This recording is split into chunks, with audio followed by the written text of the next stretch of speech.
Hello friend, welcome back to DNS YouTube channel. तो दोस्तों, आपका एक बार फिर से स्वागत है। मैं आज इस वीडियो में बात करने वाला हूं स्पेशली जनरल टेस्ट के बारे में। और जनरल टेस्ट में रीजनिंग, मैथ, जनरल साइंस और हिस्ट्री, ज्योग्राफी और पॉलिटी के क्वेश्चन आज डिस्कस करने वाला हूं मैं। बहुत ही शानदार क्वेश्चन होंगे। ये पार्ट 7 होने वाला है और इससे पहले भी मैंने 1 से 6 पार्ट तक आपको करा दिया है। आप जाकर के चैनल के प्लेलिस्ट में 6 तक, मतलब 1 से 6 तक वीडियो देख सकते हैं। उसमें भी आपको बहुत ही शानदार जबरदस्त question history, geography, reasoning, maths के मिल जाएंगे, जो कि आपके एग्जाम के लिए बहुत ही ज्यादा बेनिफिशियल साबित होने वाले हैं। इसके साथ साथ एमबीए, एलएलबी का भी बहुत सारा वीडियो वहां मिल जाएगा आपको। और मैं ये भी बता दूं आपको दोस्तों कि आप एलएलबी, बीए एलएलबी या बीए किसी भी वीडियो का इंफॉर्मेशन चाहते हैं, उसके बारे में जानना चाहते हैं कि इस यूनिवर्सिटी का बीए का फॉर्म कैसे भरना है, अगर सीयूईटी से हमें बीएचयू से बीए करना है या मान लीजिए हमें एलएलबी करना है, तो किस तरह से हम उसका फॉर्म अप्लाई करें, इन सारा इंफॉर्मेशन का वीडियो आप जो है हमारे चैनल पे जाकर प्लेलिस्ट में से देख सकते हैं। वो आपको वहां अवेलेबल है। तो चलिए स्टार्ट करते हैं इस सेशन को। और इसमें हम डिस्कस करेंगे जनरल टेस्ट का प्रीवियस ईयर क्वेश्चन। बहुत ही शानदार क्वेश्चन का आज मैं सीरीज और कंपाइलेशन आपके लिए लेकर आया हूं। चलिए पहले क्वेश्चन पे चलते हैं। ये देखिए, जनरल टेस्ट क्योंकि कॉमन होता है तो सभी के लिए इंपॉर्टेंट है। BA, BSc, BCom, BA, LLB, LLB और एमबीए के लिए। अगर चैनल पे नए हैं तो चैनल को सब्सक्राइब कर लीजिएगा और दोस्तों के साथ इस वीडियो को शेयर कर दीजिएगा। आइए पहले क्वेश्चन पे आ जाते हैं। पहला क्वेश्चन ध्यान से देखेंगे। पहला ही क्वेश्चन आ चुका है, बहुत ही जानदार और जबरदस्त, और ये क्वेश्चन ही अपने आप में मैच करने वाला है। बहुत ही शानदार क्वेश्चन है, तो आप ध्यान से देखिएगा, ठीक है। हाँ जी, तो क्वेश्चन क्या कह रहा है? क्वेश्चन कह रहा है मैच द फॉलोइंग।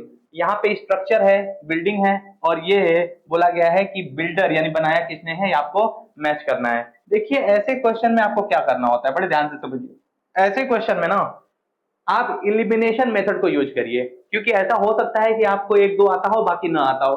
तो उसको करने का सबसे आसान तरीका है इलिमिनेट करिए। जैसे कुव्वतुल इस्लाम जो मस्जिद है, वो आप शायद जानते होंगे कि कुव्वतुल इस्लाम को याद करने का तरीका है कुव्वतुल और कु से कुतुबुद्दीन ऐबक, इसने ही बनवाया था। तो ए का हो जाएगा थर्ड। ए का थर्ड कहाँ कहाँ दिया है? देखिए ए का थर्ड यहाँ पर दिया है और ए का थर्ड हमको यहाँ पर दिया है। इसका मतलब ये है ऑप्शन ए तो हमारा इलिमिनेट हो गया और ऑप्शन सी भी इलिमिनेट हो गया। हमारा आंसर बस बचता है बी या तो डी, या तो बी या तो डी, दो में से कोई एक आंसर होगा। अब आइए आगे चलते हैं लेकर आपको। अलाई दरवाजा जो है वो किसने बनवाया है? वो बनवाया है अलाउद्दीन खिलजी ने। यानी टू का हो जाएगा वन, यानी बी का वन। बी का वन कहां पे है भाई? बी का वन यहाँ पे है, यहाँ बी का टू दिया है, यहाँ ये वाला भी कट गया। हमारा आंसर बस आ गया। दो ही हमें आ रहा था, तब भी हमारा आंसर देखिए आ गया। ऑप्शन नंबर बी हमारा करेक्ट आंसर होगा। इस तरह से एलिमिनेशन मेथड का यूज करके आप आसानी से दोस्तों क्वेश्चन को कर सकते हैं। तो इस तरह से आप भी एग्जाम में ऐसे ही अटेम्प्ट करिएगा। पूरा क्वेश्चन का आंसर मत देने जाइएगा, बस दो मिले तो दो टिक करके निकल जाइएगा। वहां ये नहीं कहने जा रहा आप पीएचडी आप किए हैं तो कैसे बताइए मुझे माइक्रो लेवल पे इसका आंसर कैसे आया, वो ये नहीं पूछिएगा। बस उससे मतलब है कि आपने ऑप्शन सही टिक किया है, बस वो, बस आपको नंबर मिल जाएगा 5 नंबर, ठीक है। चलिए अब अगले क्वेश्चन पे आइए। अगला क्वेश्चन देखिएगा ध्यान से। अगला क्वेश्चन आपके सामने है, वैसे तो उसी का हिंदी ये ट्रांसलेशन है, आपके लिए करवाया गया है ताकि आप जो है उसको अच्छे से देख पाए, ठीक है। हाँ ठीक है, तो अगला क्वेश्चन है largest natural port in India is. Bharat में सबसे बड़ा प्राकृतिक बंदरगाह कौन सा है? देखिए आपको मैं बता दूं कि बहुत सारे बंदरगाह ऐसे भी होते हैं जो कृत्रिम होते हैं, जो मनुष्यों द्वारा बनाए गए हैं, ठीक है ना, यानी मानव निर्मित है। लेकिन कुछ बंदरगाह ऐसे हैं जो प्राकृतिक बंदरगाह हैं, यानी नेचुरल पोर्ट है। तो उसमें भारत का एक पोर्ट है मुंबई पोर्ट, ठीक है, जिसका नाम जवाहरलाल नेहरू पोर्ट या नहवा सेवा पोर्ट भी है, बंदरगाह भी है। बहुत बड़ा प्राकृतिक बंदरगाह है, ये भी जानेंगे। ज्यादातर यूरोपियन कंट्री से जो व्यापार होता है वो मुंबई पोर्ट यानी यही जवाहरलाल नेहरू पोर्ट से होता है, ध्यान रखेंगे। करेक्ट आंसर है ऑप्शन नंबर ए। विशाखापट्टनम पोर्ट की बात करें तो सबसे डीपेस्ट पोर्ट, सबसे गहरा बंदरगाह जो है वो हमारा कौन सा है? विशाखापट्टनम, जिसको वाइजैग भी बोलते हैं, ठीक ना, ध्यान रखिएगा। हाँ, गुजरात में एक है कौन सा? कांडला। कांडला जो बंदरगाह है वो कहाँ पे है? गुजरात में है, ये भी आप ध्यान रखेंगे, कांडला बंदरगाह। और पश्चिम बंगाल में कौन सा है? पश्चिम बंगाल में भी ध्यान रखेंगे। पश्चिम बंगाल में आपका कौन सा है? हल्दिया, ठीक है ना, हल्दिया है, ठीक है। चलिए अब आगे चलते हैं अगले क्वेश्चन पे। और अगला क्वेश्चन आपके सामने है दोस्तों, which is the largest neighbouring country of India. देखिए भारत के पड़ोसी देशों से क्वेश्चन आपको पूछा गया है, और ये ध्यान रखिएगा आपसे कभी कभी ना हमारे पड़ोसी देशों से, नेबरिंग कंट्री के कैपिटल भी पूछे जा सकते हैं, करेंसी भी पूछे जा सकते हैं। तो इस बात को ध्यान हमेशा रखा करिए कि पड़ोसी देश के बारे में एक स्टैटिक जानकारी आपको होनी चाहिए, ठीक है। जितने भी हमारे पड़ोसी देश हैं, चाहे वो वाटर बाउंड्री से टच होते हों, चाहे वो लैंड बाउंड्री से टच होते हों, उन दोनों को आप अच्छे से देख लेंगे, कैपिटल और करेंसी को। जैसे अगर हम बात करें कि भारत का सबसे बड़ा पड़ोसी देश कौन सा है, तो वो है भाई चाइना, ठीक है ना। वो क्या है? चाइना। आप जानते हैं क्षेत्रफल में बहुत बड़ा देश है ना। रूस के बाद, कनाडा के बाद चीन है ना। ये बात ध्यान रखेंगे, चाइना। तो करेक्ट आंसर होगा ऑप्शन नंबर ए, चीन। ओके। अच्छा, चीन का कैपिटल क्या है? तो बीजिंग है, ये आप जानते हैं अच्छे से। और करेंसी जो है युआन जो है यहाँ पे चलती है, ठीक ना। इसके साथ अगर हम बात करें श्रीलंका की, तो श्रीलंका जो है वो बहुत छोटा कंट्री है। आपने देखा होगा कि मैप में यहाँ पर आपको श्रीलंका देखने को मिलेगा। श्रीलंका का जो पुराना नाम था वो था सिलोन, ठीक है। सिलोन जो है ये पुराना नाम था श्रीलंका का, ये ध्यान रखेंगे। चाय का उत्पादन बहुत ज्यादा होता है श्रीलंका में। और यहाँ पर एक पास है, पास का मतलब स्ट्रेट कह सकते हैं इसको, स्ट्रेट यानी जल संधि है, जिसको पाक जल संधि कहते हैं, PALK, पाक स्ट्रेट। ये क्या करती है? भारत और श्रीलंका को अलग करने का काम करती है, ध्यान रखिएगा, ठीक ना। अच्छा, बांग्लादेश की अगर बात करें तो भारत की सबसे ज्यादा जो बाउंड्री टच होती है वो बांग्लादेश से करती है, 4096 किलोमीटर की बाउंड्री टच करती है, ठीक ना। लेकिन ये पूछा है कि सबसे बड़ा पड़ोसी देश कौन सा है भारत का, तो वो तो चाइना ही है, ठीक ना। करेक्ट आंसर हो जाएगा ऑप्शन नंबर ए। पाकिस्तान से कौन सी बाउंड्री है, कौन सी रेखा हमारी बीच में है, तो ध्यान रखिएगा रेड क्लिफ लाइन, ठीक है ना। और उसके साथ अगर बात करें चाइना से, तो मैकमोहन लाइन है, ये बात भी हम ध्यान रखेंगे। चलिए आगे बढ़ते हैं। अच्छा, बांग्लादेश का कैपिटल क्या है? ढाका, और टाका करेंसी है वहां की। इस्लामाबाद पाकिस्तान का, रुपया यहाँ की है। श्रीलंका का भी जो है आप जानते हैं कोलंबो है, ठीक ना। चलिए, Kameng elephant reserve is located in, Kameng हाथी रिजर्व, भाई हाथी का अभ्यारण्य है, बहुत ही फेमस है कामेंग, ठीक है ना। वैसे तो अगर आप जानते होंगे तो कामेंग जो है, कामेंग एक ट्रिब्यूटरी रिवर है, यानी सहायक नदी है किसकी? ब्रह्मपुत्र नदी की। ब्रह्मपुत्र की सहायक नदी है कौन? कामेंग, ठीक। ये जो है अरुणाचल प्रदेश में है, ध्यान रखेंगे, कामेंग एलिफेंट रिजर्व। तो करेक्ट आंसर क्या होगा? करेक्ट आंसर होगा हमारा option number A. Correct answer होगा option number A. Option number A is the correct answer, ठीक। चलिएगा, अब हम आगे बढ़ते हैं, अगले क्वेश्चन में चलते हैं। अरुणाचल प्रदेश का कैपिटल क्या है? ईटानगर है, ठीक है ना, ईटानगर है। कभी कभी कैपिटल और कैपिटल जो स्टेट के होते हैं उनको मैच कराने के लिए आ जाता है, इस बात को ध्यान रखेंगे। सिक्किम का क्या है? गंगटोक है, तो इसको भी याद रखेंगे आप, ठीक ना। नागालैंड का कोहिमा है कैपिटल, और उसके साथ साथ मिजोरम का आप बताइए क्या है? चलिए मैं बता देता हूँ, आइजोल, ठीक है। ये बात आप ध्यान रखेंगे, ये सारे पॉइंट्स आप ध्यान रखेंगे, बहुत ही इंपॉर्टेंट है। चलते हैं नेक्स्ट क्वेश्चन पे। अगला क्वेश्चन देखिए। और दोस्तों मैं बार बार कह रहा हूं कि अगर वीडियो आपको पसंद आ रहा हो तो वीडियो को लाइक कर दीजिएगा और दोस्तों के साथ अपने शेयर कर दीजिएगा, क्योंकि ये सारे क्वेश्चन आपके प्रीवियस ईयर में आए हैं, बहुत ही ज्यादा बेनिफिशियल होंगे। जिनको आप भेजेंगे वो भी आपके लिए, जाहिर सी बात है, वो कहेंगे कि भाई क्या बात है, आप तो पढ़ ही रहे थे, आपने मेरा भी कितना अच्छा भला कर दिया। तो कहीं ना कहीं आप इस वीडियो को शेयर करेंगे तो मुझे भी अच्छा लगेगा। और आपके लिए हम ऐसे ही लास्ट तक आके आपके एग्जाम के, मतलब कहते हैं ना कि कल एग्जाम है तो आज तक और कल तक और उसके बाद तक भी इंफॉर्मेशन के लिए कट ऑफ क्या जाएगा क्या नहीं जाएगा, सबके सबके लिए, सभी इंफॉर्मेशन के लिए डीएनएस आपके साथ रहेगा। और इसी के लिए दोस्तों चैनल को सब्सक्राइब भी कर लीजिएगा। चलिए, the national statistical commission NSC was set up in, यानी राष्ट्रीय सांख्यिकी आयोग NSC का गठन कब किया गया था, ये क्वेश्चन पूछना चाह रहा है। तो ध्यान रखेंगे 2005 में पार्लियामेंट के द्वारा 2005 में पार्लियामेंट के द्वारा राष्ट्रीय सांख्यिकी आयोग का स्थापना किया गया था, ये ध्यान रखेंगे। 2005 हमारा करेक्ट आंसर होगा। और इसी में 2005 में क्या और किया गया था? 2005 की अगर हम बात करें तो राइट टू इंफॉर्मेशन, यानी सूचना का अधिकार भी 2005 में किया गया था। तो करेक्ट आंसर होगा ऑप्शन नंबर डी, ठीक। हाँ, तो अगला क्वेश्चन देखिए, जीके और जीएस के क्वेश्चन ज्यादा आ रहे हैं, बहुत ही शानदार क्वेश्चन है। अगला क्वेश्चन आपको पूछा है भाई, मैच द फॉलोइंग। देखिए, जनरल टेस्ट में अक्सर मैंने देखा है, एनटीए का ये ट्रेंड रहा है कि वो मैच द फॉलोइंग जरूर देता है। जैसे जनरल टेस्ट में 60 क्वेश्चन आ रहे हैं जिसमें कि 50 आपको करने होते हैं, तो मैंने देखा है कि इन 60 क्वेश्चन में से कम 4 से 5 क्वेश्चन ऐसे हैं ना दोस्तों, जो आपको मैच द फॉलोइंग मिलते हैं देखने को, चाहे वो साइंस का हो, चाहे वो जियोग्राफी का हो, हिस्ट्री का हो। और देखिए जियोग्राफी का ये है, हिस्ट्री का इससे पहले हमने पहला क्वेश्चन देखा ही था। तो ये ध्यान देना है आपको। और इसमें मैंने बताया था ना, एलिमिनेशन मेथड आप अपनाएंगे। एलिमिनेशन मेथड कैसे, देखिएगा। सबसे पहले क्वेश्चन पूछा है यहाँ पे, सूची 1 और 2 को मिलाना है। ठीक है, क्या करना है भाई, यहाँ पे आपको बताना है कि विक्टोरिया क्या है, आइलैंड है, लेक है, डेजर्ट है या माउंटेन है। ये तो आप जानते हैं, विक्टोरिया झील जो है वो सबसे बेहतरीन झील है, और इसी में से नदी निकलती है। कौन सी बड़ी नदी, बड़ी झील है, और यहां से निकलती है भाई एक, आप जानते हैं। अच्छा ये बताइए, चलिए मेरा एक क्वेश्चन ही आप बताइए, मैं नहीं बताऊंगा। विक्टोरिया झील जो है वो 3 देशों की सीमा पर है, तंजानिया, युगांडा और केनिया। मैं TUK लिख रहा हूं, आप समझ, आप कहेंगे सर ये क्या लिख रहे हैं, मैं बता रहा हूं। तंजानिया,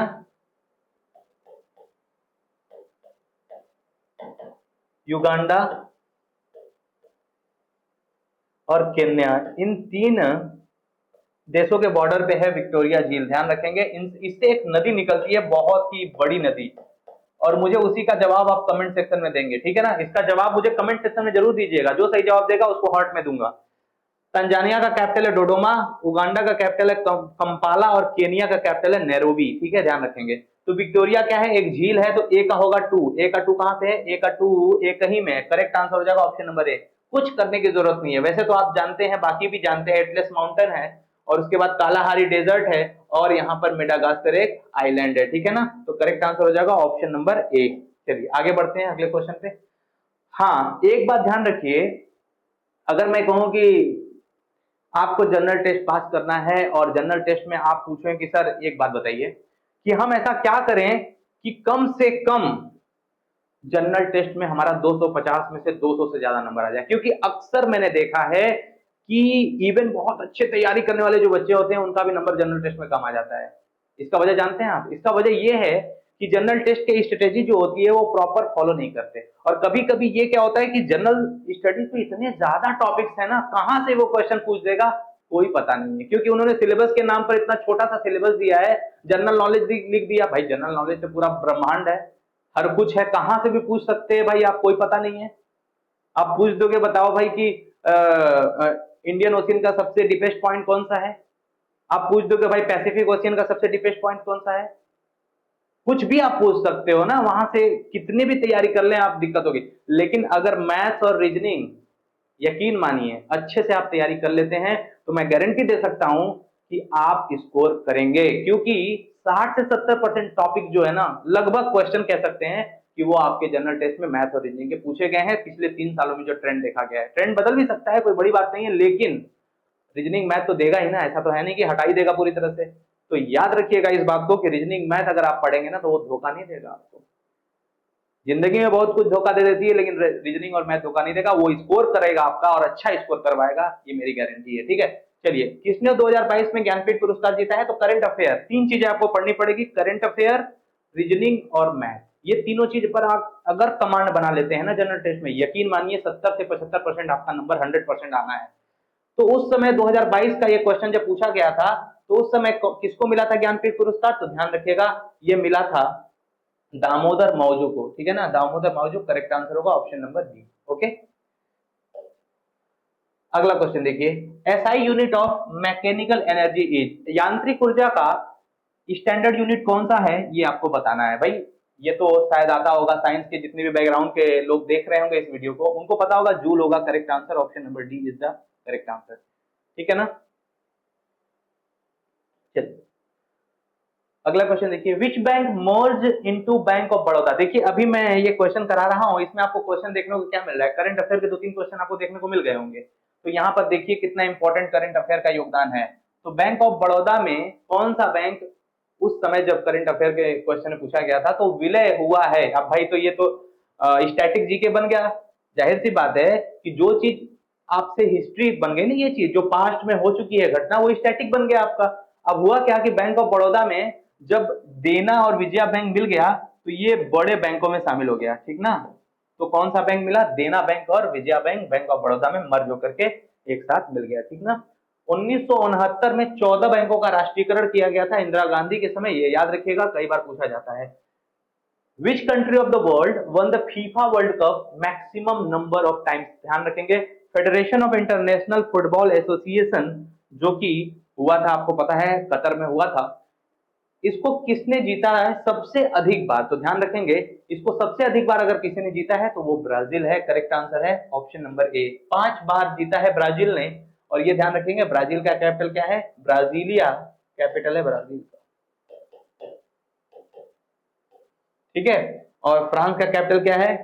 पेरिस कैपिटल है। अर्जेंटीना का कैपिटल है ब्यूनस आयर्स, और यूएसए का तो आप जानते ही हैं वॉशिंगटन डीसी। ओके, चलिए अब नेक्स्ट क्वेश्चन पे चलते हैं, अगला क्वेश्चन देखेंगे। हाँ, तो ये देखिए स्टैटिक जीके का क्वेश्चन, क्वेश्चन नंबर 11। भारत के प्रथम थल सेना अध्यक्ष कौन थे? Who was the first army president of India? तो ये आप सभी जानते हैं, कर्नाटक के कुर्ग जिले से आते थे, और ये थे कौन भाई? जनरल करियप्पा। करेक्ट आंसर होगा option number A, option number D, sorry option number D. Okay, चलिए अब देखिए अगला क्वेश्चन है, हिस्ट्री से बड़ा ही जानदार जबरदस्त क्वेश्चन है। पूना पैक्ट कब हुआ था? When did the Poona pact take place? तो पूना पैक्ट क्या था मैं बताता हूं आपको। देखिए रिजर्वेशन को लेकर के गांधी जी और भीमराव अंबेडकर जी के बीच कुछ डिस्प्यूट हो गया था। इसके बीच महात्मा गांधी और भीमराव अंबेडकर के बीच, ठीक है ना, इनके बीच डिस्प्यूट हुआ, और इसी को लेकर के गांधी जी ने अनशन कर दिया पूना में।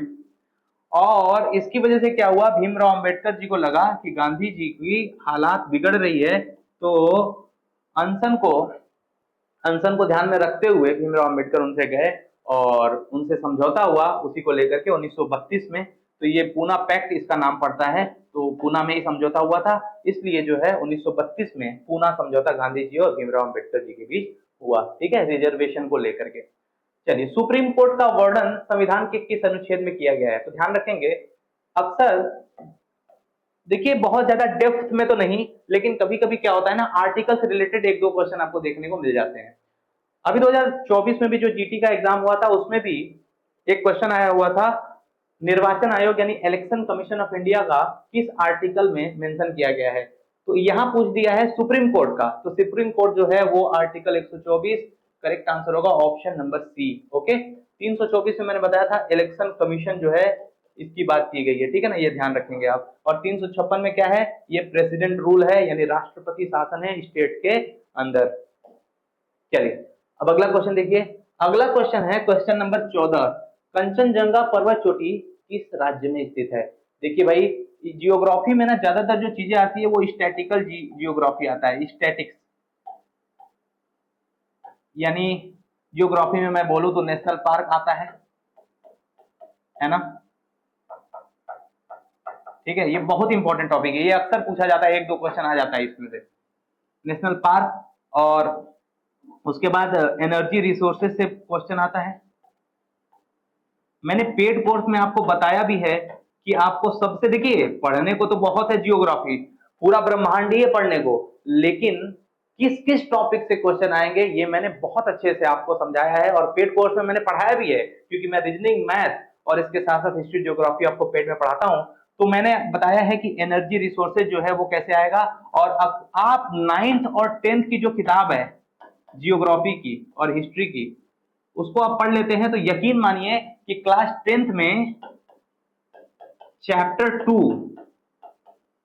ठीक है ना, और क्लास 9th में डेमोक्रेसी, जिसको हम कहते हैं लोकतंत्र, एनसीईआरटी की अगर पढ़ लेते हैं, यकीन मानिए बहुत सारे आर्टिकल और बहुत सारे क्वेश्चन उसमें से आपको देखने को मिल जाएंगे, ठीक है ना। अब हम बात करते हैं अगर कंचनजंगा पर्वत की, तो कहां पे है? ये है सिक्किम में, करेक्ट आंसर होगा ऑप्शन नंबर ए। ये भी आपको क्लास 10th की किताब में एनसीईआरटी के मिल जाएगा। आइए अगले क्वेश्चन में चलते हैं, अगला क्वेश्चन देखिए, तारापुर नाभिकीय परमाणु को देखिए, ये भी एनसीईआरटी में क्लास 10th में है, एनसीईआरटी की किताब फॉलो करता है एनटीए, ये तो देखने को मिल गया इस क्वेश्चन से कि दो क्वेश्चन डायरेक्टली क्लास 10th की किताब से पूछे गए हैं जियोग्राफी के। तारापुर, ये दरअसल अभी बताया ना मैंने कि एनर्जी रिसोर्सेज से ये क्वेश्चन पूछा गया है कि भारत में जो एनर्जी का उत्पादन होता है, यानी कह सकते हैं कि ऊर्जा का जो उत्पादन होता है वो कौन कौन से क्षेत्र में होता है। ये आपसे ये क्वेश्चन इसी को साबित कर रहा है कि तारापुर नाभिकीय परमाणु ऊर्जा केंद्र भारत के किस राज्य में स्थित है। In which state of India is Tarapur nuclear power station is located. तो तारापुर कहां पे है भाई, ये पहला पावर स्टेशन भी है इंडिया का जो कि महाराष्ट्र में है, तारापुर में। ध्यान रखेंगे, करेक्ट आंसर होगा ऑप्शन नंबर डी। ठीक, तो आप कहेंगे सर इसको हम कैसे करें। इन सब क्वेश्चन को करने के लिए क्या हमारा स्ट्रेटेजी होना चाहिए, कौन सी किताब होनी चाहिए जिससे हम आप बता देते हैं तो वो वहां से कर लेंगे तो हो जाएगा। मैं कह रहा हूं कि किताब आपको 2-4 लेने की क्या जरूरत पड़ेगी, जब डीएनएस आपके लिए लेकर आया है बहुत ही शानदार, एकदम वेल ऑर्गेनाइज्ड और वेल एजुकेटेड टीचर्स द्वारा सीयूईटी ऑनलाइन प्रिपरेशन बैच 2025, जिसका नाम है प्रवेश बैच, और जिसमें हम तैयारी करवा रहे हैं आपके लिए BA, BSc, BCom, BLLB, LLB और एमबीए। साथ ही साथ दोस्तों इस कोर्स को हम लोगों ने वेल डिजाइन करके इसमें कंप्लीट सिलेबस जो है कंप्लीट कराएंगे हम ऑनलाइन क्लासेस के थ्रू। लाइव क्लासेस होंगी, क्लास मीडियम हिंदी इंग्लिश दोनों होगा, जिससे यूपी सीबीएसई बोर्ड वाले जितने बच्चे हैं उनको कोई प्रॉब्लम नहीं होने वाली है। लाइव डाउट सेशन होगा, अगर जरूरत पड़ी तो आपसे 1-to-1 कनेक्शन होगा, जिससे कि कोई दिक्कत होगी तो आप हमसे रूबरू हो पाएंगे और बता पाएंगे अपनी दिक्कत को। चैप्टर वाइज टेस्ट होगा और प्रैक्टिस सेट होगा, पीवाईक्यू भी, क्योंकि कंपाइलेशन बहुत सारे क्वेश्चन का हो चुका है और बहुत सारे बच्चे जो पिछली बार दिए थे एग्जाम 2024 में तो पेन पेपर हुआ था, उससे पहले के शिफ्ट में बहुत सारे जीटी के एग्जाम हुए थे अलग अलग शिफ्टों में, तो वहां पे भी क्वेश्चन आपको बहुत सारे मिल जाएंगे। पीवाईक्यू से एक आइडिया भी लग जाएगा। फुल लेंथ टेस्ट सीरीज दिया जाएगा, क्लास नोट्स और सिलेक्टेड नोट्स और इसके साथ साथ पर्सनल गाइडेंस दिया जाएगा एग्जाम तक। और ध्यान रखेंगे दोस्तों, अगर आप अभी कोर्स लेते हैं तो 2000 पर आपको डीएनएस 10 अप्लाई करने पर कैपिटल लेटर में 10% की छूट भी मिल जाएगी। अगर फिर भी आपको कोई प्रॉब्लम है, कोई डाउट है, तो आप 6387986764 पे कॉल कर सकते हैं, मैसेज कर सकते हैं। मिलते हैं कुछ और अच्छे क्वेश्चन के साथ अगले वीडियो में, तब तक के लिए गॉड ब्लेस यू ऑल।